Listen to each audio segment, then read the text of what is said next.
Les invito a que puedan abrir sus Biblias allí en el libro de Malaquías. Puedan abrir sus Biblias en el libro de Malaquías, en el capítulo 3. Continuamos con esta serie, esta vez desde el versículo 6 al versículo 12 vamos a tener la exposición del día de hoy. Amén. Así que les invitamos a que puedan seguirnos con sus Biblias en la lectura de esta tarde. Dice la palabra del Señor y la leo en el nombre del Padre, en el nombre del Hijo, en el nombre del Espíritu Santo. Amén.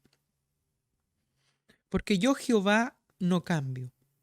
Por esto, hijos de Jacob, no habéis sido consumidos. Desde los días de vuestros padres os habéis apartado de mis leyes, y no las guardasteis. Volveos a mí, y yo me volveré a vosotros. Ha dicho Jehová de los ejércitos. Mas dijisteis, ¿en qué hemos de volvernos? ¿Robará el hombre a Dios? Pues vosotros me habéis robado. Y dijisteis, ¿en qué te hemos robado? En vuestros diezmos y ofrenda. Malditos sois con maldición, porque vosotros, la nación toda, me habéis robado. Traed todos los diezmos al alfolí, y hay alimento en mi casa, y probadme ahora en esto, dice Jehová de los ejércitos.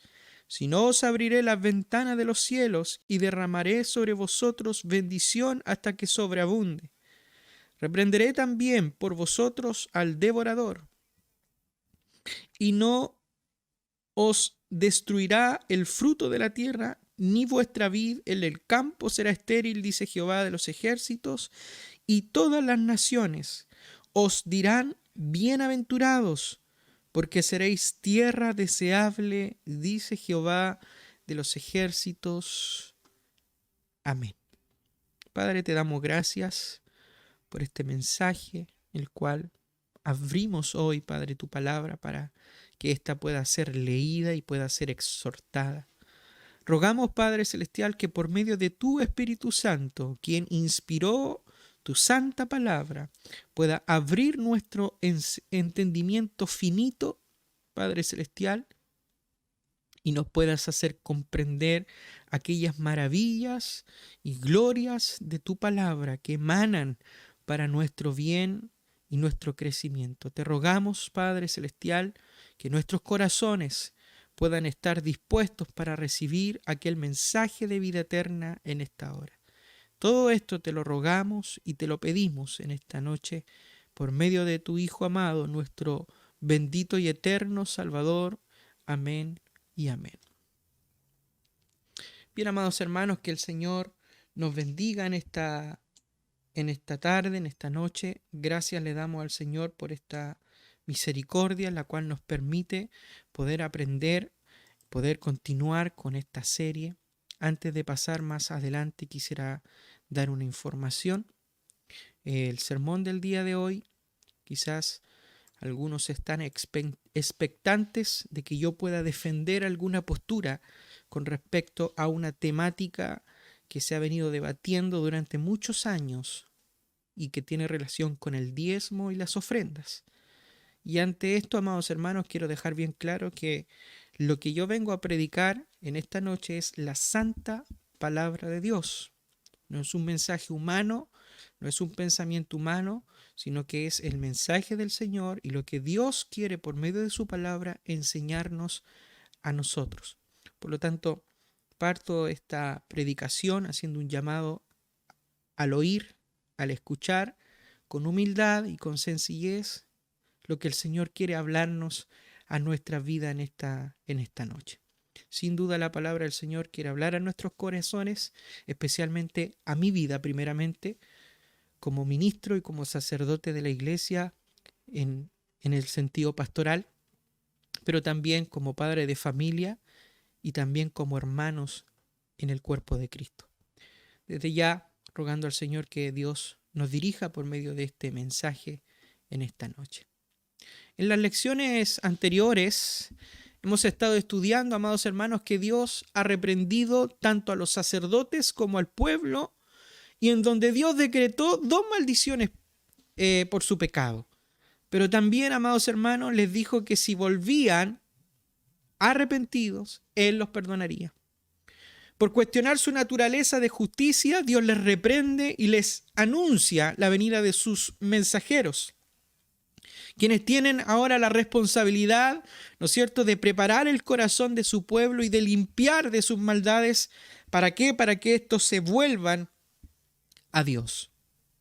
En esta lección del día de hoy, amados hermanos, Dios desarrolla la invitación que hace a su pueblo de regresar a Él, restableciendo la comunión con Dios y llamándolo a honrarle debidamente a Él.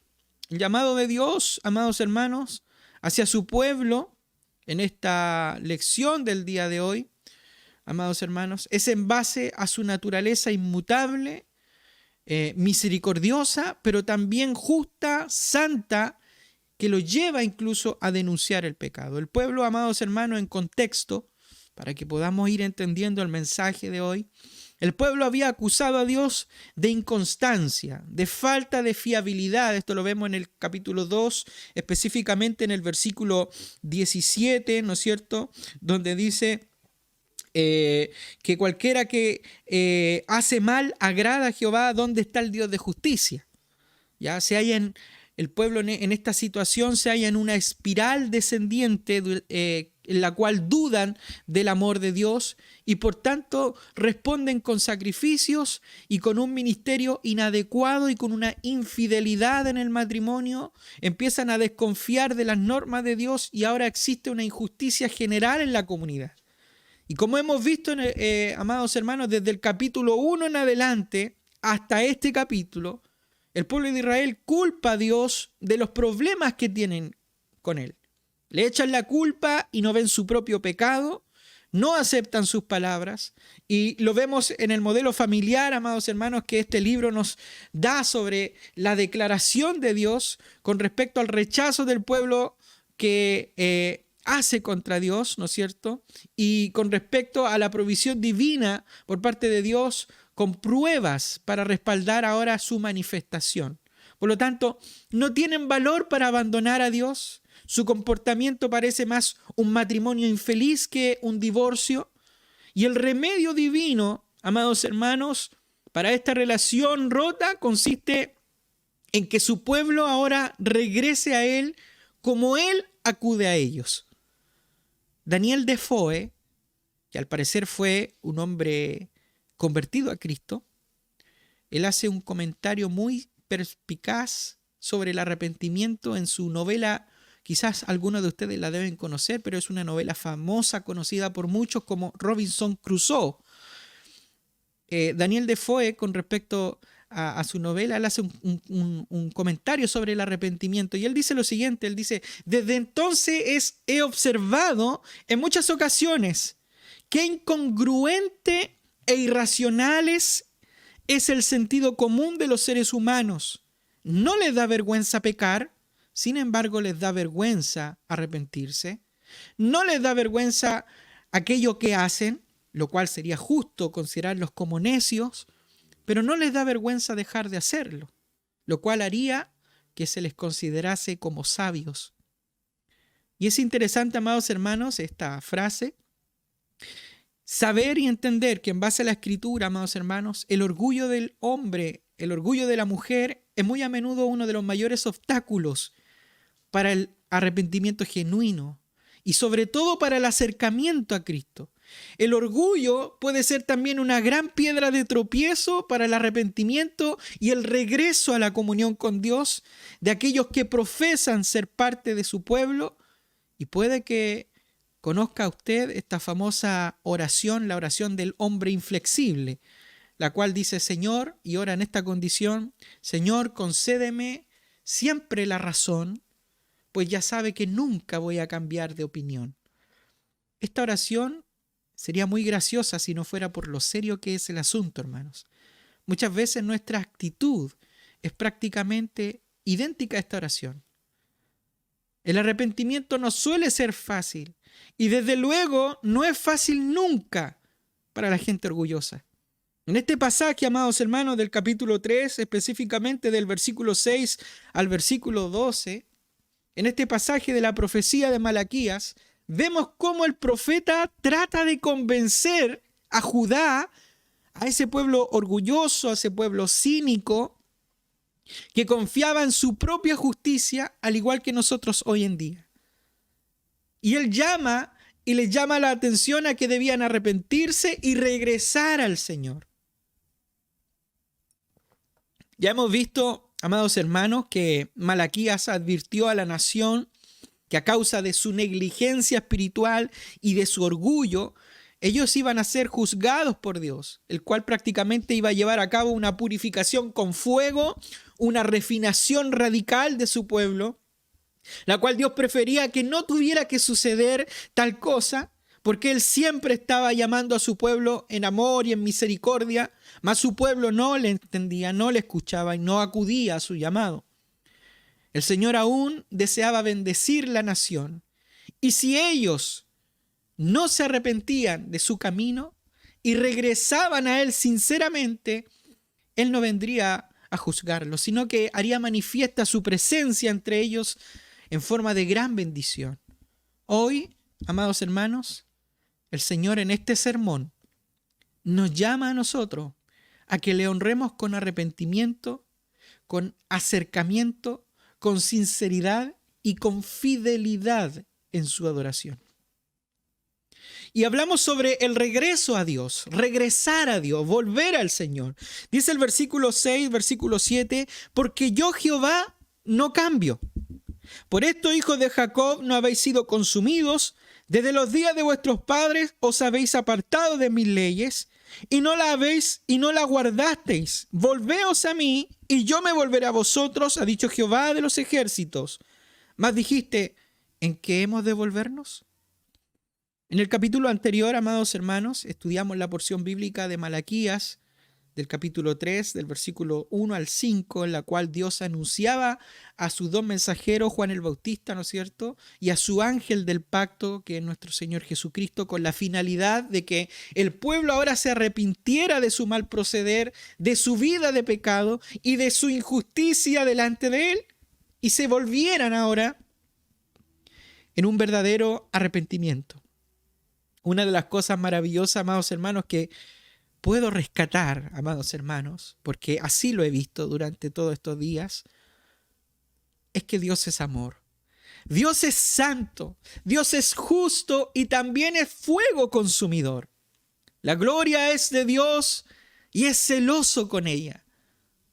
Por lo que Dios siempre, amados hermanos, demanda que le demos la honra de vida a su nombre. Las personas que tienen temor a Dios son los primeros en obedecer a Dios y los primeros en honrar su nombre y andar en santidad delante de Dios. Por lo tanto, donde no hay temor de Dios, no se debe esperar nada bueno, hermanos. Si alguien pierde el temor de Dios, no hay nadie que lo pueda frenar. Cuando su pueblo, el pueblo de Israel, pierde el temor a Dios, nosotros empezamos a ver que comienza a hacer cosas que ofenden el nombre y el rostro de Dios. Muchos cristianos, amados hermanos, que andan en desobediencia, no creen que Dios los vea cuando cometen sus faltas, ni que Dios conozca el estado de sus corazones. Piensan que si los ve y no los detiene, o no los castiga, o no cae fuego del cielo y los consume, es porque todo está bien. Pero realmente Dios sí nos ve. Y aunque Él no nos detenga, amados hermanos, la Biblia dice que es pecado. Es pecado, amados hermanos. Dios lo ve y cuando se le enfrente, amados hermanos, a ti y a mí, en el juicio, Dios se presentará como un testigo en contra nuestra.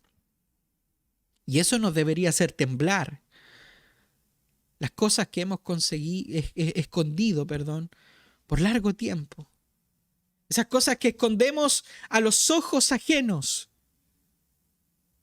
no han sido hechas en secreto con respecto a Dios. Dios todo lo ve.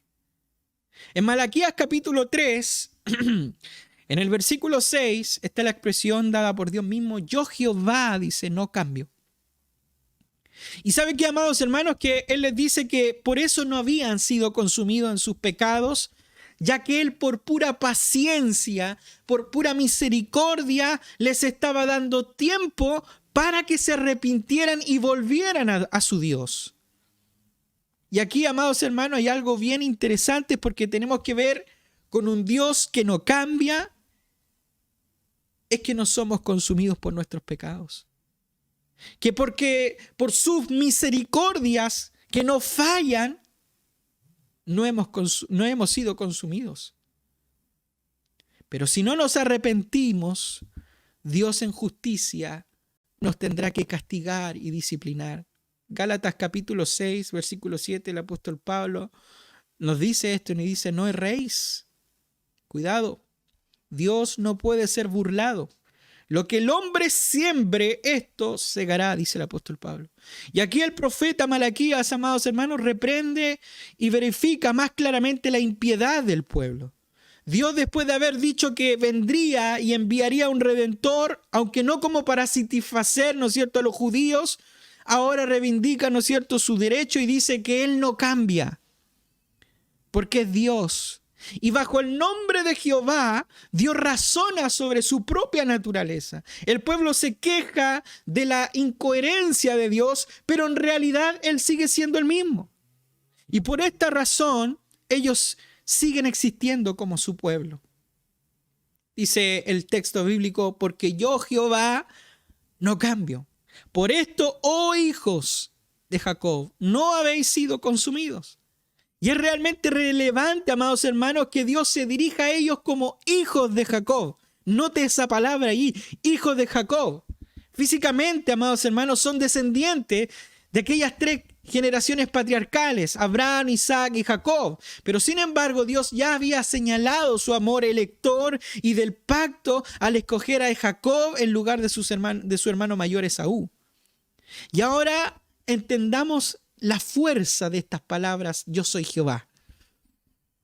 Pero agrega como explicación: no cambio, no soy mutable. Y si tomamos activamente esa palabra no cambio, el significado es el mismo. Dios continúa en su propósito y no se vuelve aquí ni allá, como los hombres que se arrepienten de un propósito, ¿no es cierto?, que han tomado, porque se me olvidó algo, se les viene algo a la mente, algo que no habían pensado, y desean deshacer lo que han realizado y buscan nueva forma de retractarse. No, amados hermanos, Dios niega que algo de este tipo de comportamiento pueda tener parte en su naturaleza, que Él es Jehová y que Él no cambia, que no es mutable. De hecho, la palabra del Señor nos habla allí en Santiago, capítulo 1, versículo 17. El apóstol Santiago nos dice: toda buena dádiva y todo don perfecto desciende de lo alto, el Padre de las luces, en el cual Él dice: no hay mudanza ni sombra de variación. Pero quiero que nos enfoquemos un poquito en esta palabra consumado, que en hebreo es kalá, la cual significa completar o alcanzar un fin. ¿Y qué quiere decir esto? Que su sentido primario es consumar o concluir.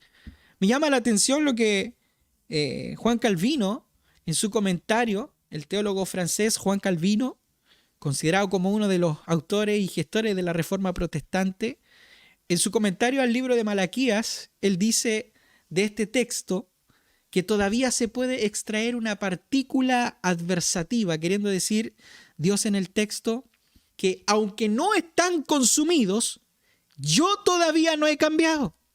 Como si dijera, dice Juan Calvino: no penséis que habéis escapado, aunque hace tiempo que he tolerado a vosotros y a vuestra gran perversidad, y yo sin embargo permanezco siendo Jehová y no cambio mi intención, y que finalmente ustedes se van a dar cuenta que yo soy justo, y aunque no apoque mi castigo inmediatamente, sin embargo, el final mostrará que no he cambiado.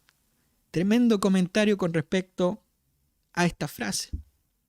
Aquí Malaquías lo reprende, amados hermanos, al pueblo de Israel por su ingratitud, al acusarlo porque no salió inmediatamente a su defensa. porque no les dio lo que querían. Le respondió diciendo que si hubiera sido rígido y vehemente en su disgusto, ellos no podrían haber subsistido, ya que no habían dejado durante mucho tiempo de buscar su propia ruina. El llamado de Dios, amados hermanos, en la Escritura, en toda la Escritura, es que su pueblo tenga una relación continua de amor con Dios. Una relación de amor eterna con Dios. Una comunión interrelacionada con Dios. El pueblo de Dios en la época de Malaquías se había apartado del Señor. Y el profeta expande con más claridad lo que ya había tratado, es decir, que era asombroso, amados hermanos, que los judíos no hubieran, y esto llama la atención, que no hubieran parecido puesto que la atención en que nunca habían dejado de provocar a Dios, y ahora el Señor por medio de Malaquías lo reprocha más directamente. En el versículo 7 dice: desde los días de vuestros padres os habéis apartado de mis leyes y no las guardasteis. Aquí nos damos cuenta que su condena es mucho más grave porque esta circunstancia, amados hermanos, que no habían comenzado a apartarse del camino correcto. Ellos estaban en el camino correcto. No habían comenzado a apartarse del camino correcto, sino que habían mantenido su contumacia durante muchas edades. El versículo 6 nos dice, amados hermanos, que eran descendientes de Jacob. Y no por nada, amados hermanos, Dios los llama así en el verso, ya que eran descendientes de Jacob, no en un sentido físico, sino también en cuanto a su comportamiento. Jacob era engañador, era tramposo. Y Dios les dice: si yo no fuera Dios constante, fiel a mi propósito, fiel a mi promesa, podría y debería dejar que ustedes se pierdan eternamente. El propio hecho de que ustedes estén vivos, de no haber sido destruidos, demuestra mi fidelidad, dice el Señor. Eso es lo que él estaba queriendo decir en este versículo 6, versículo 7. Por lo tanto, entendamos la intención del profeta. Y es que los judíos durante muchos años y épocas habían sido notorios ante el público, ante los que le rodeaban por su impiedad y maldad. De ahí que el último versículo, el versículo 12 dice: y todas las naciones dirán: bienaventurados porque seréis tierra deseable. En ese momento no eran deseables. Nadie quería a los judíos. Y que Dios prácticamente no los había tratado como merecían, porque según su inefable bondad y tolerancia había suspendido su rigor para no visitarlos de acuerdo a sus deméritos, a lo que les correspondían, que era castigo, juicio. Y mira que dice el profeta Malaquías aquí en el versículo 7 con respecto a la ley, dice: y no la guardasteis, lo cual expresa plenamente, amados hermanos, su desprecio de la ley, como si hubiera dicho que no solo eran transgresores, sino que también se habían apartado de la ley con desprecio y no consideraban indigno el pisotear los preceptos de Dios bajo sus pies. Y ahora Dios los exhorta al arrepentimiento por medio de Malaquías. Y mírese usted, hermano, el carácter amoroso de Dios. Amablemente Dios se dirige a ellos. Por lo tanto, vemos cuán irracionales fueron, no solo siendo tardos y orgullosos, sino que especialmente por haberse mostrado furiosos contra Dios cuando lo acusaron de responder tarde, mientras que él había demostrado ser fiel hacia ellos, un Dios de continua paciencia. Hasta ahora, amados hermanos, los había reprendido bruscamente, porque sus cervices eran tan duras que necesitaban la corrección. Porque si el profeta los hubiera exhortado gentil y amablemente, al profeta lo hubiesen pisoteado, lo hubieran golpeado. Y a pesar de su continua tendencia a apartarse de los caminos de Dios, Dios sigue llamándolos a que regresen a Él. El Señor les dice en el versículo 7: volveos a mí y yo me volveré a vosotros, ha dicho Jehová de los ejércitos. Aquí vemos, amados hermanos, el amor de Dios, un amor elector, un amor constante, un amor fiel, un amor generoso, un amor perdonador, un amor eterno, un amor desafiante, un amor prometedor. Yo me volveré a vosotros, dice el Señor. Un amor lleno de esperanza. Dios trabaja constantemente para restaurar, para mantener y para fortalecer su relación con su pueblo. Y Él apela sin cesar para que regrese a su lado y proseguir con su relación con Él y fortalecerle y reforzarle. Malaquías, amados hermanos, le ofrece la reconciliación con Dios como si hubiera dicho: aunque Dios ha sido ofendido por ustedes de varias maneras, y aunque ustedes repudian su favor y se volvieron tan indignos de ser considerados por Él, Malaquías le dice: volveos al Señor y Él se encontrará con ustedes. El Dios pródigo, el Dios que mendiga amor. Dios es constante en su deseo de hacerles bien.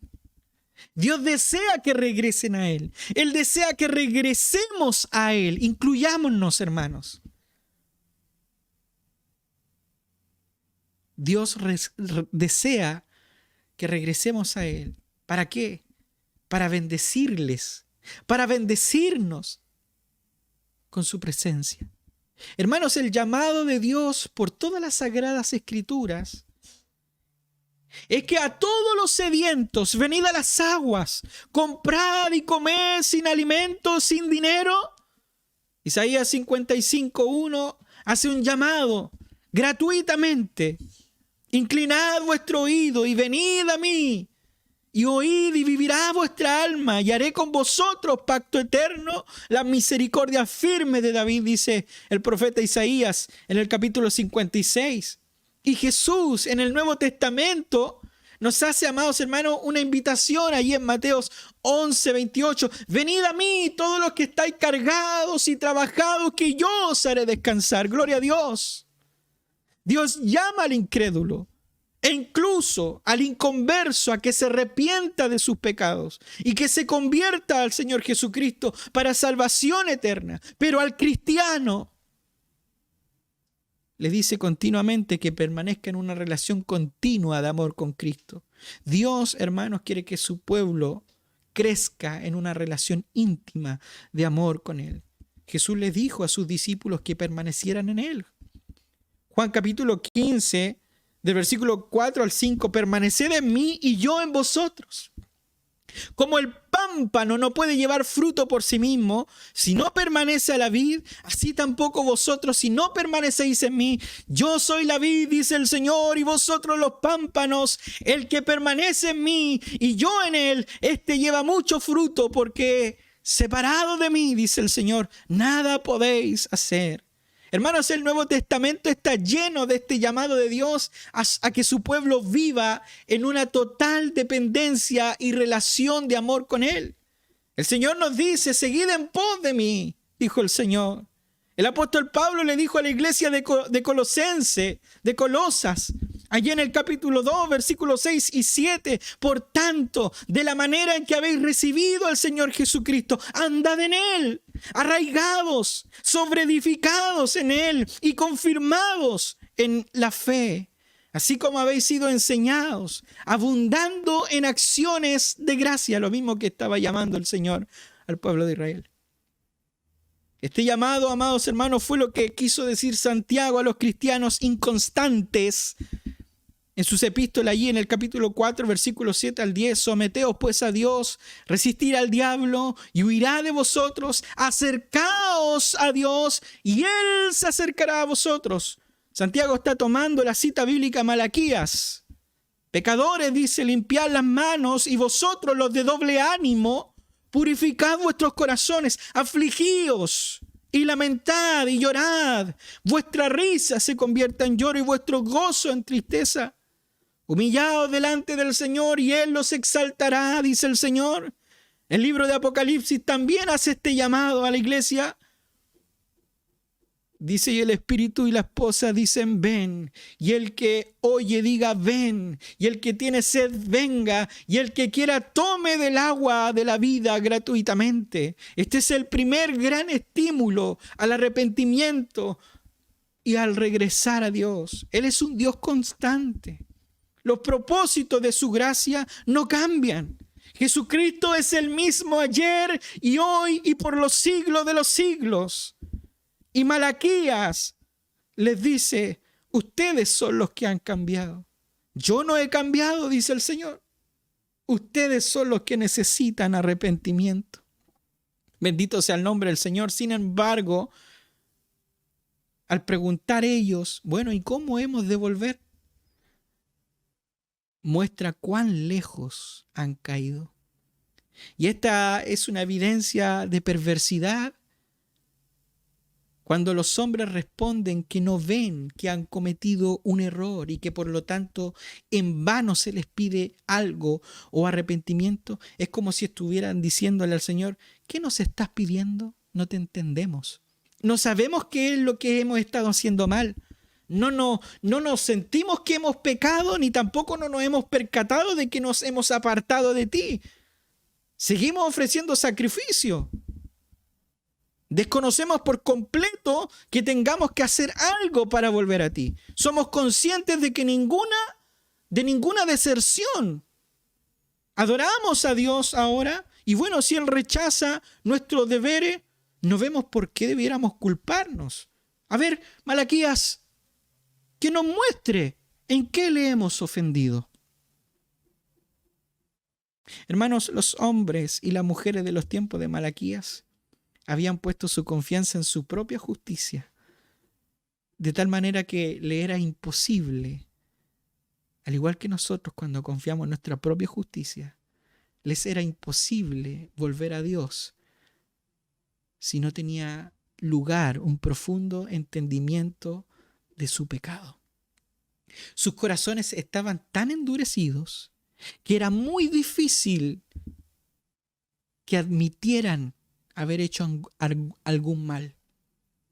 Dios había reprendido primero a los sacerdotes por su pecado de menosprecio al altar del Señor, a la falta de integridad, a la falta de santidad, ofreciendo pan inmundo en la mesa del Señor, sacrificios cojos, enfermos, ciegos, etcétera, etcétera, a la deshonra del nombre de Dios, a la falta de sinceridad en la adoración, ofreciendo lo mejor de sus vidas para Dios. Pero luego Dios procedió a reprender al pueblo. ¿Por qué? No tan solamente a los profetas, sino que al pueblo.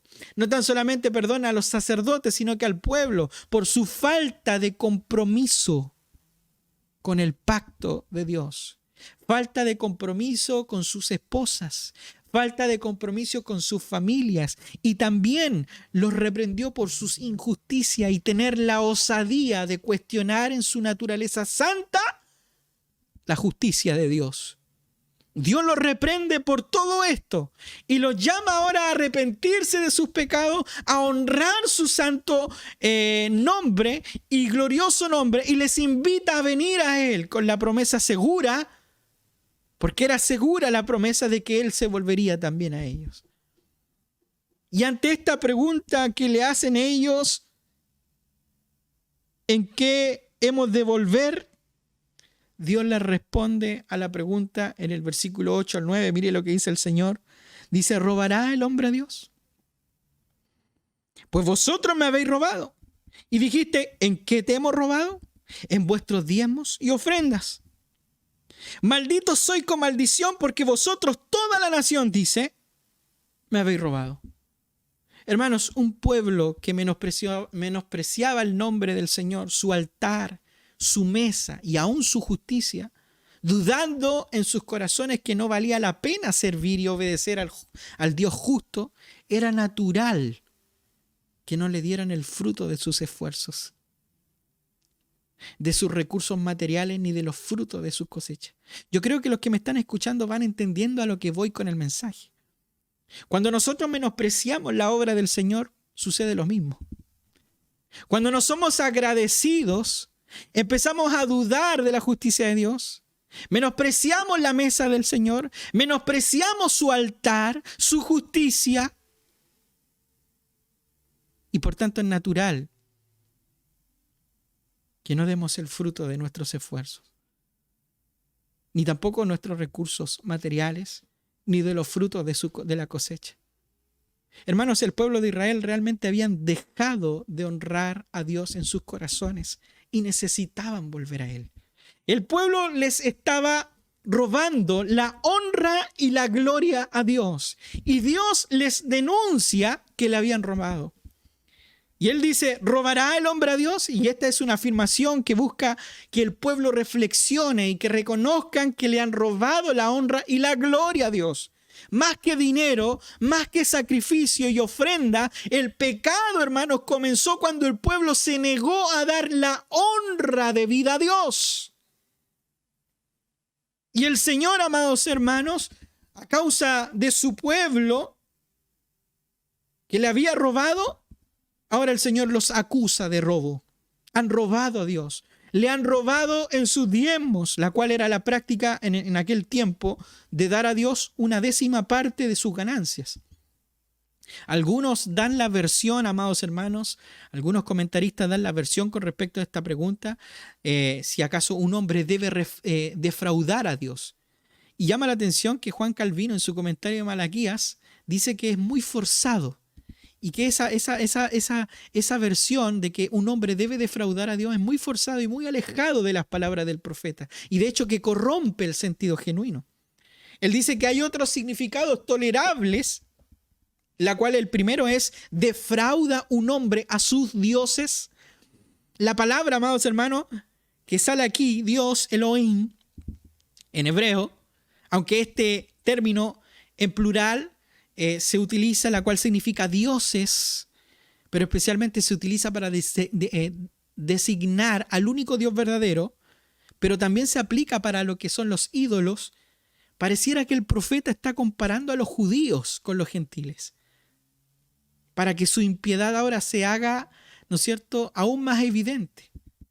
El mismo propósito era el propósito de Jeremías, cuando dice al pueblo de Israel en el capítulo 2, específicamente en el versículo 10, 11, donde Jeremías le dice, vayan a las islas de Occidente, observen, envíen a alguien a quedar, para que se fije bien, a ver si ha dado el caso de que una nación pagana haya cambiado a sus dioses. Y eso que dice Jeremías, y eso que son dioses falsos. Pero mi pueblo, dice Jeremías, me ha dejado a mí, que soy su gloria, por ídolos que no sirven para nada. Hermanos, dado que su ceguera del pueblo de Israel y la obstinación que ellos tenían, mantenían a los gentiles en las tinieblas y continuaban adorando a los dioses que estaban acostumbrados. Los gentiles estaban acostumbrados a adorar a sus dioses y eran fieles a sus dioses. Pero ¿saben qué es lo terrible de esto? No es que los gentiles estuvieran adorando a dioses y siéndoles fieles a esos dioses. Lo más terrible era ver a los judíos, a quienes se les enseñó de pequeños a adorar al Dios verdadero. Lo más terrible era ver al pueblo de Israel influenciados por la impiedad, que cambiaron al Señor. Y Jeremías, Malaquías los pone como ejemplo y dice, miren el ejemplo de los gentiles. Ellos sirven a sus dioses aún sabiendo que esos no son dioses verdaderos y son fieles a sus dioses. Y vosotros que servís al Dios verdadero, dice, habéis cambiado a Dios, habéis trocado la gloria de Dios, dice en el hebreo. Habéis cambiado la gloria de Dios. Buscaban nuevas formas de adoración como queriendo fabricar otro Dios para ellos, desechando al Dios verdadero. Ni los gentiles hacían eso con sus supuestos dioses. Y el pueblo de Israel, aquí con su orgullo y con su vanagloria y su justicia propia, rechazaban a quien ellos sabían que era el Dios verdadero. Es como si Dios con esta pregunta les estuviera diciendo, ¿acaso soy inferior a los ídolos? ¿O es mi estado peor que el de ellos? Y aquí viene lo interesante, que Dios demanda de ellos ahora honra. Versículo 8 dice, ¿robará el hombre a Dios? Pues vosotros me habéis robado y dijiste, ¿en qué te hemos robado? En vuestros diezmos y ofrenda. Aquí el profeta nuevamente reprueba la obstinación del pueblo. Fue una respuesta muy hipócrita, grosera, al nivel de la mayor imprudencia por parte del pueblo de Israel. Sus palabras e ignorancia, hermanos, revelan cuán apartado y cuán alejados estaban de Dios. Demuestran lo inconscientes que son de sus expectativas y demuestran la grandeza de su incredulidad. Cuando preguntaban, ¿en qué te hemos robado? Hermano, esto era evidente incluso hasta para los más pequeños. Los más niños habían visto en qué le estaban robando al Señor.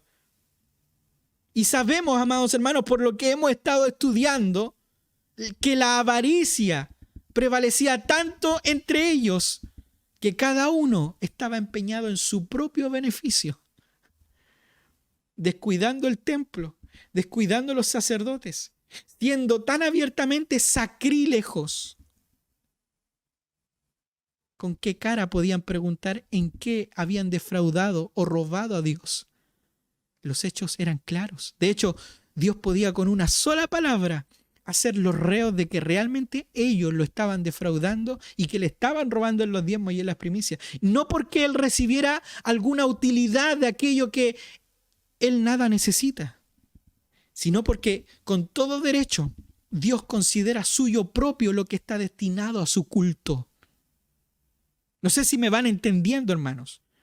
Y ese ordenamiento de parte de Dios lo había instituido entre los judíos para que con una parte de los diezmos se alimentaran a los sacerdotes, a los pobres, a las viudas y a los necesitados. No solamente a los sacerdotes como muchos piensan hoy en día. No solamente a los pastores. Sáquese esa idea de la mente. Los diezmos tenían una función muy particular en la mente y el corazón del Señor. Y también Dios quería que se dieran cuenta, amados hermanos, de que las primicias que se entregaban en aquel tiempo, ellos pudieran recordar por medio de esas primicias, pudieran recordar constantemente y continuamente que todo se lo debían a Él. Y era sagrado todo lo que de su mano recibían. Por eso, hermanos, Dios llamó suyo al pan colocado sobre la mesa. Y esto lo vemos en Levíticos capítulo 25 del versículo 9, del 5 al 9, donde dice: y tomarás flor de harina y cocerás de ella 12 tortas, y cada torta será de 2 décimas de efa, y las pondrás en 2 hileras, 6 en cada hilera, sobre la mesa limpia delante de Jehová. Pondrás también sobre cada hilera incienso puro, y será para él pan como perfume, ofrenda encendida a Jehová. Cada día de reposo lo pondrá continuamente en orden de delante de Jehová, en nombre de los hijos de Israel, como pacto perpetuo, y será de Aarón y de sus hijos, los cuales lo comerán en el lugar santo, porque es cosa muy santa. Ojo, ¿para quién? ¿Para Aarón? ¿Para los profetas? ¿Para los sacerdotes? Para él, de las ofrendas encendidas a Jehová por derecho perpetuo. Hermanos, Dios llamó suyo, para él, lo colocado sobre la mesa. Y no tan solamente lo colocado sobre la mesa, sino que los sacrificios los llamó sus alimentos, como si necesitara Dios comer y beber. Pero lo estaba dando en el sentido simbólico de su adoración. Lo que debemos entender de esto, hermanos, es que Dios quería que de este modo se le rindiera culto, reservándosele como propio lo que le pertenecía a Él en su servicio. Por eso el Señor se queja de ser defraudado o de ser robado en los diezmos y ofrendas. Una de las cosas que Dios demanda es su honra en su adoración y servicio, lo cual ellos no estaban haciendo. Y Dios se sentía robado. Una de las cosas, amados hermanos, que Dios demanda es honra y adoración y servicio. Dios es privado por nosotros de su derecho cuando no somos generosos con los pobres, cuando le negamos la ayuda al necesitado, cuando robamos a Dios, cuando no le damos lo que le pertenece. Le debemos nuestra confianza, le debemos a Dios nuestro amor, nuestro servicio, nuestra obediencia, nuestra adoración, nuestro sacrificio. No debemos, amados hermanos, nos debemos a nosotros mismos. Y esto es así porque Él lo hizo y porque nos redimió en Cristo. Pablo dice en 1 Corintios capítulo 6, versículo del 11 al 20, del 19 al 20, perdón, dice: ustedes no son sus propios dueños, porque habéis sido comprados por precio. Glorificad pues a Dios en vuestro cuerpo y en vuestro espíritu, los cuales, dices, no son de ustedes, son de Dios. Por lo tanto, en este tema que es muy, amados hermanos, para algunos les gusta la comezón de oír, están preocupados más sobre la vigencia o la continuidad o la discontinuidad. La pregunta que debemos hacernos, amados hermanos, con respecto a esto: ¿cómo le estaban robando el pueblo de Dios en la época de Malaquías a Dios? No solo eran los sacerdotes los que ofrecían sacrificios de segunda clase, lo cojo, lo ciego, lo enfermo, sino que el contagio de esta ingratitud y poco temor y reverencia hacia el servicio de Dios se había extendido a todo el pueblo, que trataba a Dios del mismo modo con sus diezmos y con su ofrenda. Y por tanto era la nación. Por eso Dios dice: vosotros, toda la nación, me habéis robado. Cuando todos cometen un pecado, cuando los líderes también consuman la misma transgresión, hermanos, resulta muy difícil que una persona pueda levantarse en contra de ello. Si alguien decidía en aquel tiempo que no robaría a Dios en sus diezmos y ofrendas, los demás le odiarían, porque los pecados de muchos quedarían en evidencia. Él era justo, nosotros somos pecadores. Los pecadores, hermanos, siempre aborrecen a quienes no perpetran el mismo pecado, porque esto pone de manifiesto su transgresión. Los diezmos y las ofrendas, hermanos, eran la forma de cómo proveían el sostenimiento económico del templo, del sacerdote, de los levitas, de los servicios del templo, de los pobres, de las viudas, de los necesitados en la comunidad. Por tanto, robar al templo y quitarle al pobre y al necesitado equivalía exactamente a robarle a Dios mismo. Y esta idea de sustraerle a Dios también demuestra lo cuán equivocado que estaba el pueblo con respecto a su propiedad y sus posesiones, al concepto que ellos tenían de su propiedad. Creían que todo lo que tenían a ellos les pertenecía, cuando en realidad no eran más que administradores de Dios, sobre todo de sus bienes. Y como de hecho nosotros también lo somos, de todo lo que poseemos, nada es nuestro. Todo proviene del Señor. Ah, pastor, ¿pero cómo? Sí, pues. La palabra del Señor nos dice ahí en Santiago, capítulo 1, versículo 17: toda buena dádiva y todo don perfecto desciende ¿de dónde? De lo alto, del Padre de las luces, en el cual no hay mudanza ni sombra de variación. Por tanto, debemos preguntarnos, hermanos, en esta noche: ¿es posible robarle a Dios? Hermanos, para responder a esta pregunta nosotros debemos mirar hacia atrás. Puesto que toda la creación es de Dios, el que una moneda esté en tu bolsillo o la eches a la ofrenda, en cierto sentido, es irrelevante. Todo sigue siendo de Dios. No obstante, en otro sentido, sí se le puede robar a Dios. Aunque el dinero en tu bolsillo sigue siendo de Dios, ocurre muchas veces que no suele ese dinero utilizarse para la adoración ni para sustentar la obra de Dios y de su verdad en este mundo. Y de esa manera estamos robando a Dios en su obra, en el apoyo que le deberíamos estar dando. Y sin duda alguna, Dios en su soberanía claramente es capaz de compensar aquello que quizás no damos. Pero eso no quita, amados hermanos, que no le esté robando a Dios. Al contrario, eso confirma mayor aún más que le estamos robando a Dios en el apoyo de su adoración y su servicio en la obra del Evangelio. La segunda razón por la que es posible robar a Dios es que lo que damos de nuestro dinero, amados hermanos, es un buen indicador de la verdadera devoción de nuestro corazón a Dios. ¿Y sabe qué, amados hermanos? A Él le importa mucho nuestro corazón.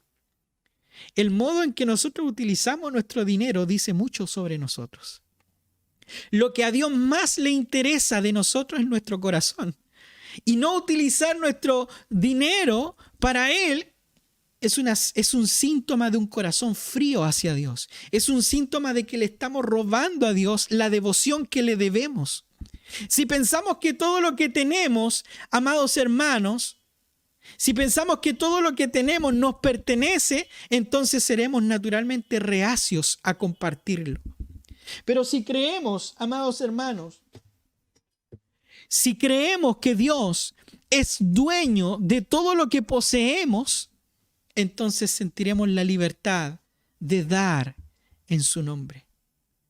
Irónicamente, amados hermanos, valoraremos mucho más aquello con lo que nos quedemos, porque será el regalo personal de nuestro Dios misericordioso para nosotros. Ser mayordomo de Dios para dar o para guardar es un privilegio inmenso. Y vemos por el ejemplo del pueblo del tiempo de Malaquías, amados hermanos, el terrible resultado de dejarse poseer por los bienes. Su conducta era soberbia. Su conducta era arrogante. Su conducta era orgullosa, aparte de ser materialista. Además de esto, amados hermanos, podemos ver que el pueblo cayó en la fácil equivocación de valorar más los dones de Dios que al dador de los dones. Por consiguiente, cuando no obtuvieron lo que ellos querían, cerraban sus manos y se volvían contra Él. ¿Cuántas veces hemos hecho lo mismo, hermano? Como Dios no me responde, no ofrendo, no diezmo, no hago nada hasta que Él haga algo. El sabio Salomón dijo en sus escritos de Proverbios que debemos honrar a Dios con lo mejor de las riquezas que tengamos y de los primeros frutos que logremos. Y ojo, esta no es una predicación, amados hermanos, barnizada de prosperidad. No, amados hermanos, ni tampoco es una predicación con respecto a la doctrina de la prosperidad. Es la Escritura lo que nos dice esto. Proverbios capítulo 3, versículos 9 y 10 dice: honra a Jehová con tus bienes y con las primicias de tus frutos, y serán llenos tus graneros con abundancia, y tus lugares desbozarán de mosto. Y el Señor Jesucristo nos dice también en el Nuevo Testamento: es mejor dar que recibir. La pregunta que debemos hacernos, ya que Dios está haciendo un llamado al pueblo de Israel a que le honre de igual manera a nosotros, la pregunta que debemos hacernos es: ¿realmente deseamos honrar a Dios? Hermanos, el pueblo de Israel en la época de Malaquías se negaban a dar el principal lugar que Dios espera tener en las vidas de cada una de las personas.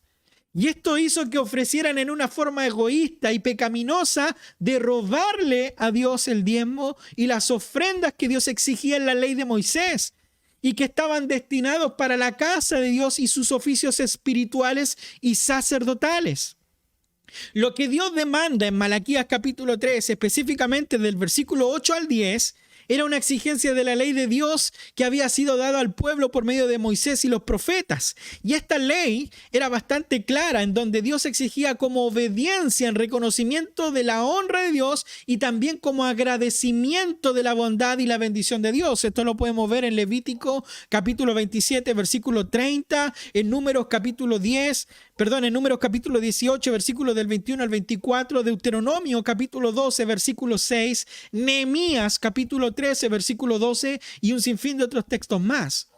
Si queremos honrar a Dios, debemos, amados hermanos, darle nuestros diezmos, ofrendas y las primicias de nuestro trabajo y esfuerzo. Cuando le diezmamos a Dios el fruto de nuestro trabajo, cuando le damos de las primicias de nuestros frutos y logros, cuando le damos de nuestras ofrendas para Dios y su obra, entonces le estamos dando a Dios honra, gloria por su misericordia, por su bondad, por su paciencia. Y estamos reconociendo que todo lo que tenemos y lo que alcanzamos es por la pura gracia de Dios. Por lo tanto, surge una pregunta, amados hermanos, en base a relación al texto. ¿Cuál era el resultado de robarle a Dios? Y aquí pasamos, amados hermanos, al versículo 9 y nos vamos acercando al versículo 10 para terminar con el versículo 12, donde Dios condena a los que le roban sus diezmos y sus ofrendas. Esta maldición es opuesto a su bendición. Nosotros miramos hacia atrás y Él escogió a Abraham para bendecirlo y para derramar bendición sobre la gran nación que formaría sus descendientes. Pero la gran bendición acarrea una gran responsabilidad y esta última, amados hermanos, lleva la posibilidad de un gran juicio. Nosotros vemos que cuando Dios hace el pacto con el pueblo de Israel, en Deuteronomio capítulo 28 al capítulo 30, vemos con gran claridad el momento cuando Moisés presentó dos opciones delante del pueblo: la bendición de Dios o su maldición. Y una de las verdades que debemos entender es que la condenación de Dios cae sobre su pueblo cuando el pueblo rompe el pacto de Dios, cuando el pueblo desconfía de su palabra, cuando el pueblo desobedece sus mandamientos, cuando el pueblo rechaza su amor, cuando desconfía de sus promesas, cuando repudia a sus mensajeros y no le ama ni le sirve a él solamente. La gravedad de esta maldición que nosotros vemos, amados hermanos, en el versículo 9, donde dice: maldito soy con maldición porque vosotros, la nación toda, me habéis robado. La gravedad de esta maldición de Dios se puede ver con claridad cuando nos damos cuenta de que la única forma de poder eliminar finalmente la condenación acumulada de Dios sobre su pueblo era mediante nuestro Señor Jesucristo en la cruz del Calvario. Las Escrituras dicen: y Cristo nos redimió de la maldición de la ley. Esta era la maldición de la ley. Hecho por nosotros maldición, porque está escrito: maldito todo él es el que es colgado en un madero, para que en Cristo Jesús la bendición de Abraham alcanzase a los gentiles, a fin de que por la fe recibiésemos la promesa del Espíritu.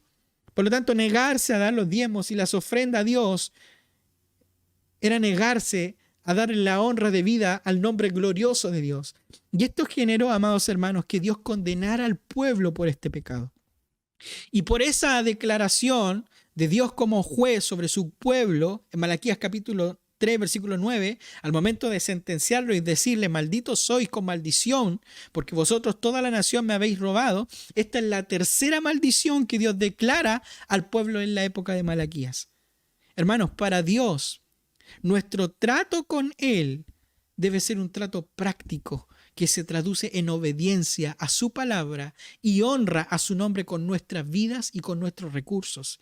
De lo contrario, hermanos, pagaremos las consecuencias de robarle lo que es suyo por derecho divino. Entendiendo esto, debemos preguntarnos, hoy en día, ¿cómo le roban los cristianos a Dios?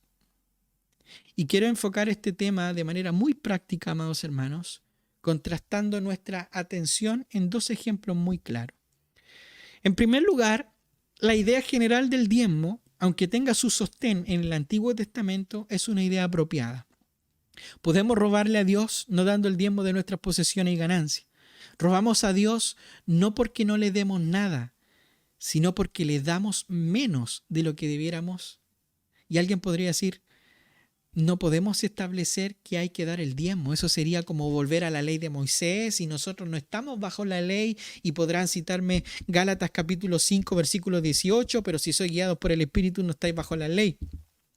No obstante, respondo, amados hermanos, que Abraham, que precisamente en el contexto de Gálatas, en ese texto que le acabo de citar, fue el hombre que recibió la promesa del Evangelio. Ya daba el diezmo 430 años antes de que existiera la ley. En Génesis capítulo 14, versículo 20, vemos que dice: y alabado sea el Dios altísimo que te hizo vencer a tus enemigos. Entonces Abraham le dio a Melquisedec la 10ª parte de lo que había recobrado.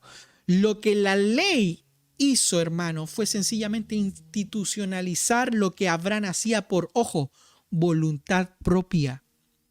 El Evangelio, amados hermanos, debiera hacernos libres de nuestra esclavitud y a nuestro propio yo, y así seguir los pasos de Abraham por puro amor a Dios, el cual nos amó primero. Sin embargo, hemos de llegar aún más lejos. Jesús nos pide que seamos mucho más justos que los escribas y fariseos de aquel tiempo. Aquellos fanáticos que daban el diezmo fervorosamente, daban el diezmo de todo lo que se les pasaba por la cabeza. Y puede que el diezmo sea una buena costumbre para el cristiano, pero si lo tomamos en el plan legalista, sucederá que en cierto modo no entenderemos de lo que se trata. Al cristiano no se le impone que dé el diezmo, sino que el cristiano ha de dar sacrificadamente. Esa es la norma escritural del apóstol Pablo en Romanos capítulo 12, versículo 1. Así que, hermanos, os ruego por la misericordia de Dios que presentéis vuestros cuerpos en sacrificio vivo, santo, agradable a Dios, que es vuestro culto racional. Cristo ha sacrificado su vida por nosotros y nosotros hemos de responder con nuestro propio sacrificio. En segundo lugar, los judíos del Antiguo Testamento debían dar a Dios de sus ganancias, sus cosechas y de sus posiciones de valor. Nosotros, amados hermanos, vivimos en una época y en una cultura muy diferente de la antigua Israel. En el mundo que cambia constantemente hay ciertas cosas que han pasado a ser más valiosas que el dinero. La vida en la antigua Israel, donde la base de la economía era la agricultura, era tranquila, era sosegada. Nosotros vivimos en un mundo que parece moverse constantemente a 1.000.000 de kilómetros por hora. Y muy a menudo, amados hermanos, nuestra posesión más preciosa es nuestro tiempo. Por tanto, podemos robarle a Dios al tratar de tener todo el tiempo ocupando en nosotros mismos. Tiempo que debiéramos dar a Dios en oración. Tiempo que debiéramos darle a Él en la alabanza, en la adoración familiar, en congregarnos, en servir, en orar, en leer su palabra. Tiempo que debiéramos darle sirviendo en las necesidades de nuestro grupo local de miembros del cuerpo de Cristo. Hermano, yo le pregunto, ¿le estamos robando al Señor? ¿Le estamos robando a Dios? Esto no quiere decir que no podamos dedicar tiempo a relajarnos con nuestra familia. Eso sería completamente erróneo. Sino más bien se trata de decir, amados hermanos, ¿ocupamos el tiempo para Dios y las necesidades de su reino un lugar destacado en nuestro ajetreado horario? Muchas veces deseamos que Dios nos bendiga cuando ni siquiera tenemos tiempo para orar con Él. Queremos que Dios nos bendiga cuando ni siquiera pescamos su palabra para leerla. Queremos que Dios nos bendiga cuando ni siquiera nos congregamos. Hermanos, ¿cuál es la maldición para los ladrones de hoy en día? La Israel del Antiguo Testamento trabajaba la tierra prometida, plantaba su semilla y vivía de sus cosechas. No obstante, la iglesia, hermanos, hoy en el presente, la iglesia vive plantando otro tipo de semilla y esperando otro tipo de cosecha. Hoy en día el castigo por robarle a Dios es a menudo el mismo que en el Antiguo Testamento. ¿Qué quiere decir eso? Que nuestras cosechas son arruinadas.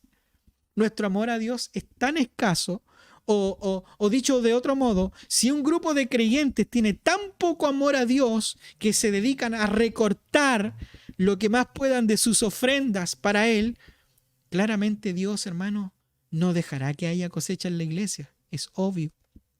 ¿Cómo se le va a encargar a una congregación con tan poco respeto y amor a Dios el cuidado y el crecimiento de un bebé nuevo en Cristo? Cuando el pueblo de Dios no apoya la obra de Dios, su influencia en el mundo sufre consecuencias muy directas y concretas. ¿Dónde está la iglesia que refleja el amor al necesitado? ¿Dónde está la iglesia que refleja el amor al pobre, a la viuda, al menesteroso? Quizá haya una iglesia que se reúne en un edificio ruinoso que necesita ser reconstruido, pero la falta de sustento de esta quizás no puede ser un lugar de acogida para los oyentes y los de afuera. ¿Qué hay de la viuda y el necesitado que por falta de apoyo económico en la iglesia no pueden recibir ayuda? ¿Qué hay de la iglesia que no tiene dónde juntarse? Y esperamos tener un lugar para congregarnos, para alabar a Dios, pero no hay ni el mínimo respeto, amor a Dios en proveer todo lo necesario para llevar a cabo su adoración, su culto. No hay apoyo en la obra de Dios. La influencia de la iglesia decae, hermanos. No podemos robarle a Dios sin hacernos daños los unos a los otros. Y como vemos, el regreso que Dios deseaba ver en los contemporáneos de Malaquías era un arrepentimiento de un tipo muy práctico. El arrepentimiento sincero, hermanos, siempre va ligado a cuestiones de tipo práctico. En tiempos del Nuevo Testamento, la iglesia de Éfeso había perdido el primer amor. ¿Y sabe cuál fue el remedio divino de parte de Dios para recuperar el amor? Fue arrepiéntete y haz las obras, las primeras obras. El amor a Dios No es amor en ningún sentido, hermanos, si no se expresa de una forma práctica. Por tanto, ¿cuál fue el remedio para los contemporáneos de Malaquías? Aquí Dios los invita a honrarle con los diezmos y la ofrenda. Versículos 10 y 11 dice: traed todos los diezmos a la alfolilla y alimento en mi casa, y probadme ahora en esto, dice Jehová de los ejércitos, y no os abriré las ventanas de los cielos, y derramaré sobre vosotros bendición hasta que sobreabunde. Y reprenderé también por vosotros al devorador, y no os destruirá el fruto de la tierra, ni vuestra vida en el campo será estéril, dice Jehová de los ejércitos. Y todas las naciones os dirán: bienaventurado, porque seréis tierra deseable, dice Jehová de los ejércitos. Esta era la ironía de la situación. El pueblo de Israel sin duda usaban su pobreza como excusa para robar a Dios en sus diezmos y ofrendas. Pensaban y decían: bueno, si Dios va a ser tacaño con nosotros, entonces nosotros vamos a ser mezquinos con Él. Así de simple. Pero en realidad no estaban pensando y no estaban entendiendo lo que Deuteronomio 28 al capítulo 30 hablaba. Y era que su pobreza era una advertencia divina de que su relación con Él no estaba del todo bien. Si ellos no eran obedientes al pacto, el pacto en Deuteronomio, amados hermanos, traía consigo juicios, y entre esos juicios estaba la pobreza. Y después de haber rechazado las acusaciones injustas que el pueblo hacía hacia Dios, Dios nuevamente en su amor y en su misericordia, nuevamente nuestro Padre misericordioso, les da el remedio y les dice: si deciden obrar fielmente con Dios, le dice Malaquías, y recibir la bendición del Señor, sean fieles, honren su nombre, traigan todos los diezmos al alfolí. El alfolí, amados hermanos, en aquel tiempo era la casa o el ático del templo, ¿no es cierto? La casa del tesoro donde se guardaban las provisiones para el sustento, ¿no es cierto? Y la disposición. ¿Qué pasa? Que aquí, cuando el profeta Malaquías le dice al pueblo de Israel: trae todos los diezmos al alfolí, le está pidiendo que traigan los diezmos íntegros. Y esta frase dice mucho, hermanos. Y es que nos enteramos, por medio de esta frase, trae todos, nos enteramos de que ellos no habían negado la totalidad de los diezmos de los sacerdotes, sino que habían entregado fraudulentamente la mitad o reteniendo lo más posible. Porque sin ninguna razón, dice el texto, todos o el total. Por lo tanto, ellos querían entregar los diezmos de tal modo que los sacerdotes se contentasen con la mitad, burlándose así de Dios, de acuerdo como lo hacen los hipócritas, quienes prácticamente se atribuyen a sí mismos un gran honor y tratan de cumplir con su deber de tal manera que no demuestren su propia porfía y no se avergüenzan de la libertad que toman para engañar a Dios. Y esto aquí, hermanos, tenemos un ejemplo notable. Nos damos cuenta de que no es algo nuevo o inusual que los hombres pretendan cumplir con sus deberes para con Dios, pero al mismo tiempo quitarle lo que es suyo y transferírselo a ellos mismos. El velo de la disimulación es muy notorio aquí. En estos versículos hallamos el llamado de Dios y el desafío de Dios hacia su pueblo, y vemos, amados hermanos, la generosa oferta de su promesa. Dios quería bendecirlos y les invitó a recibir sus ricas y verdaderas bendiciones. Hermanos, Dios busca un arrepentimiento práctico en nuestras vidas. Él es un Dios lleno de gracia, un lleno de amor. Es un tierno y generoso estímulo de parte del Señor a que la nación vuelva a Él. A pesar de que Dios había dado la tercera sentencia de maldición porque el pueblo le había robado los diezmos y la ofrenda. Sin embargo, Dios en su inmensa misericordia les hace una invitación de arrepentimiento y los insta a que traigan todos los diezmos al alfolí y prueben en eso, comprometiéndose con Dios, con su verdad, de que si comenzaban a hacerlo, Dios iba a abrir las puertas de los cielos y derramaría sobreabundantes bendiciones sobre aquellos que lo hicieran. Dios, amados hermanos, les promete que se arrepientan. Les promete a los que se arrepientan y a los que empiezan a honrarle con los diezmos y la ofrenda, que los bendeciría de tal modo que tendrían una verdadera prosperidad. Y no es la prosperidad que hoy en día nosotros conocemos de la doctrina de la prosperidad, hermanos. Esta invitación de honrarle con los diezmos y las ofrendas es lo único que Dios le pide al pueblo. Y le dice, probadme en esto. Como queriendo decir, traigan lo que han dejado de dar en mi presencia íntegramente y será evidente de que yo no soy la causa de su propia pobreza y de su propia esterilidad del pueblo, sino que ésta se origina en vuestra maldad. Claramente, por desobedecer el pacto de Dios, ellos mismos con su desobediencia se empobrecieron, se cerraron las puertas solos y las demandas del pacto de Dios cayó sobre ellos por su propia maldad y desobediencia. Hermano, una de las cosas que debemos entender es que Dios tiene promesas de bendición para los que le honran. En los versículos del 10 al 12, el Señor promete 4 maravillosas bendiciones si le obedecen de corazón. Al pueblo de Israel le dice, primero, abundancia. Mira lo que dice el versículo 10. Traed todos los diezmos a la alfolía y alimento en mi casa y probadme en esto, dice Jehová de los ejércitos, si no abriré las ventanas de los cielos y derramaré sobre vosotros bendición hasta que sobreabunde. Dios promete que les dará todo lo que necesitan en abundancia. Las ventanas de los cielos serían abiertas, como dice el versículo 10, a tal nivel que no sabrían dónde almacenar tanta abundante cosecha de la esterilidad que había en aquel tiempo. Dios le estaba prometiendo una bendición totalmente desproporcionada en comparación con lo que merecían por su arrepentimiento. Y aquí podemos ver la increíble generosidad de Dios. Si no, dice, os abriré las ventanas de los cielos. Una de las cosas que debemos entender con esta parte del texto, específicamente con esta frase, si no, os abriré las ventanas de los cielos, es que para que haya fertilidad en la tierra, primero los cielos tienen que regarla.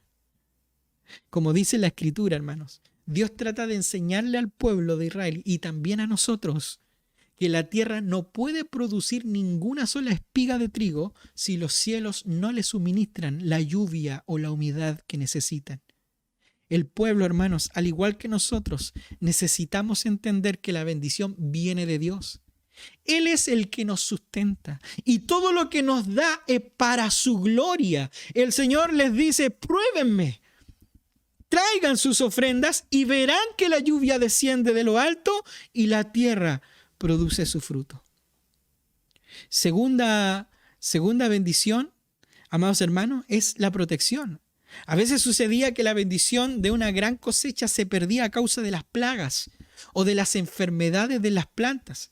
Sin embargo, Dios les promete su protección y les dice en el versículo 11, reprenderé también por vosotros al devorador y no destruirá el fruto de la tierra, ni vuestra vida en el campo será estéril, dice Jehová de los ejércitos. Dios muestra aquí que nos cuida constantemente y que cada día y cada noche Él realiza el oficio de un buen y cuidadoso jefe de familia que siempre vela por su beneficio. Muchas veces, amados hermanos, puede parecer que está a punto de cumplirse una bendición y entonces se pierde el último momento.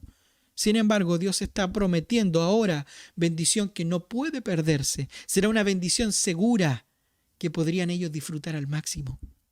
Pero miren la tercera bendición que derrama el Señor y es la reputación. Si se arrepienten sinceramente y vuelven a Dios de todo corazón, la bendición de Dios les dará una gran reputación. ¿Se acuerdan ustedes los versículos anteriores? Versículo 5 hacia atrás, que el pueblo se quejaba de la justicia de Dios y decía que porque Dios se complacía en los que hacían el mal porque les iba bien a ellos y a ellos no. Bueno, aquí Dios le está respondiendo y le está diciendo que si ellos se arrepienten y vuelven de todo corazón, la bendición les daría una gran reputación entre las otras naciones. Todo lo que los demás tenían, ellos los iban a tener. Y el texto dice, versículo 12, dice, y todas las naciones os dirán, bienaventurados porque seréis tierra deseable, dice Jehová de los ejércitos. ¿Qué quiere decir esto? Que la fama de la nación judía estaba por el piso, hermanos. Muchas veces trataron de recuperar su reputación. Sin embargo, Dios les dice que se concentren en servirles y que Él les dará la fama ante los ojos de los demás. Este versículo está tomado de la ley en la cual, entre otras cosas, hermanos, Dios promete un estado tan feliz a su pueblo escogido que los mismos gentiles reconocerían en ellos la bendición de Dios. el pueblo en su osadía y en su rebeldía hacia Dios se habían vuelto detestables para los gentiles. Y aquí Dios les promete a aquellos que ellos estaban quejándose. Pero hay una cuarta bendición y es la certeza. Obedecer a Dios, hermanos, de corazón, sin reservas, puede parecer una cosa muy arriesgada para aquellos que no conocen a Dios. Dios es soberano y Dios saca de donde hay para traer a donde no hay. Puede parecer que se está apostatando por un camino que quizás es largo e incierto. Pero Dios desafía a la gente de Judá y le dice, probadme ahora en esto. La situación de los judíos ciertamente no era buena. Dar los diezmos para ellos suponía sacrificio, apuro. Y dar de todas esas cosas a Dios conllevaría a no tener lo suficiente como para comer y no poder sobrevivir hasta la cosecha del año siguiente. Parecía un riesgo. Y muchas veces con nosotros es de la misma manera. Parece un riesgo dar este mes porque el otro mes no voy a tener para. Sin embargo, si tenían fe y daban el paso, confiando en la promesa de Dios, Él iba a responder milagrosamente. Hermano, yo le hago una pregunta.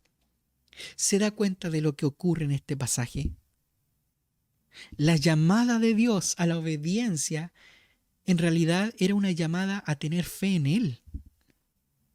Y es la fe la que abre las ventanas de los cielos.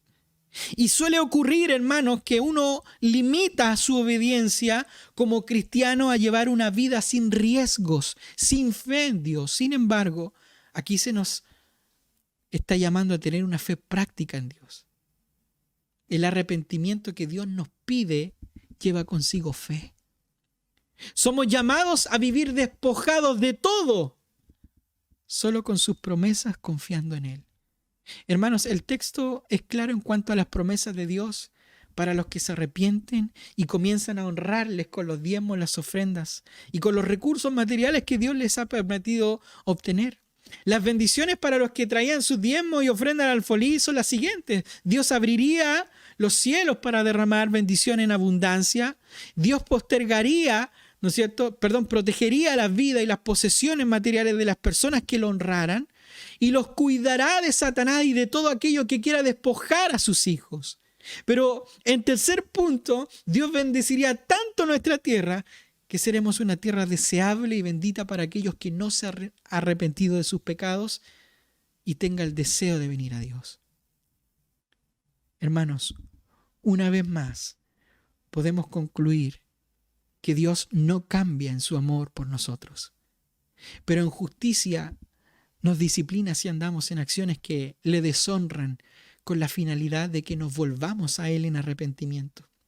Dios es inmutable y en Él no hay sombra ni mudanza, amados hermanos, de variación, y que solamente por su misericordia no nos consume por nuestros errores, sin embargo castiga para que no seamos condenados con el mundo y podamos tener una relación de amor y real, personal, con todo nuestro ser, es decir, que le adoremos y le glorifiquemos con todo lo que somos y con todo lo que tenemos en todas las áreas de nuestra vida. Dios nos invita, amados hermanos, para que le honremos con nuestros dones, con nuestros talentos, con nuestros recursos materiales, diezmos, ofrendas. Y si lo hacemos de esta forma, Él promete su naturaleza santa y justa, que nos bendecirá de tal modo que andaremos con los cielos abiertos, viviendo bajo la protección de Dios en la tierra prometida espiritual, de tal manera que nuestro hogar será casa de Dios y puerta del cielo, y seremos de inspiración y agrado a otros para que se conviertan al Señor. Quiero invitarles a que podamos orar en esta noche y darle gracias al Señor porque creo que el Señor nos está haciendo un llamado, amados hermanos, a primero mirar qué es lo que hay en nuestro corazón. Que por qué muchas veces estamos pasando, amados hermanos, situaciones difíciles, el pueblo de Israel simplemente había desobedecido a Dios. Y Dios les dice, probadme. Traigan aquello y se van a dar cuenta que el hecho de que se haya cerrado las ventanas de los cielos y que en la vida no haya frutos, ha sido simplemente por causa de su pecado. Pero el Señor nos llama en un arrepentimiento y nos dice, venid, venid a mí. Traigan honra, traigan gloria en arrepentimiento y fe. Hermano, Dios nos invita a que podamos mirar nuestros corazones y podamos meternos las manos al corazón, hermano, para no hablar de esto y darle al Señor lo que a Él le corresponde para su gloria, para su honra, en su adoración. De ahí que esta serie, amados hermanos, se llama prácticamente un retorno a la fe genuina cuando tu adoración pierde sentido. Quiero invitarlos a que podamos orar al Señor en esta hora.